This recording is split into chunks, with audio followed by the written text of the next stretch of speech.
Hello guys! Another day, another vlog!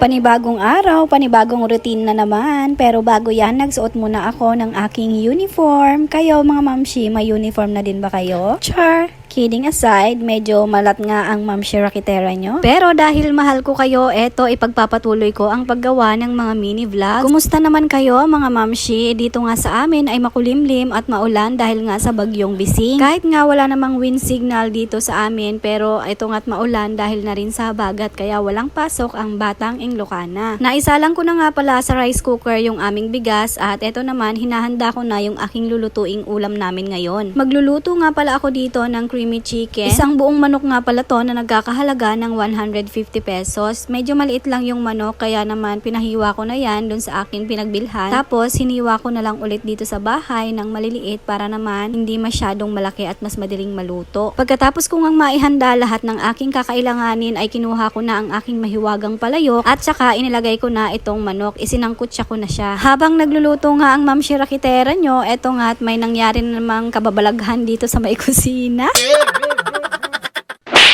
Kababalaghan talaga. Nawalan tayo ng gasol mga mamshi. Pero life must go on and the show must go on. Kaya eto na nga, to the rescue na ang aking asawa.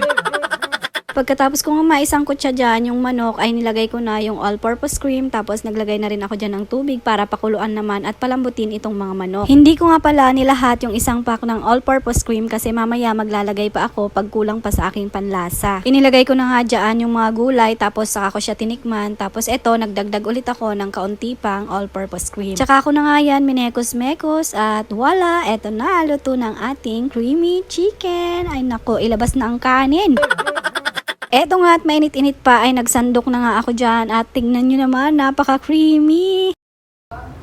Tara, kain tayo. Happy tummy na naman talaga. Bago nga ako kumain dyan ay uminom muna ako ng maraming tubig dahil nga parang nauhaw ako sa aking pagluluto. At isa pang rason para konti lang ang aking makain. Baka kasi makalimutan ko na nakakaldef pala ako. Kinagabihan naman pala ito, maulan pa rin, pero kailangan kumilos-kilos para i-burn ang mga fats na yan. O, pasayaw-sayaw muna tayo dyan. Tapos, ayan, umikot pa. Ang lapad na talaga ng katawan natin. O siya mga mamshi, hanggang dito na lang bago pa kayo maumay sa mga pinaggagawa ko rito. Thank you for watching. See you on my next one. Bye-bye and God bless.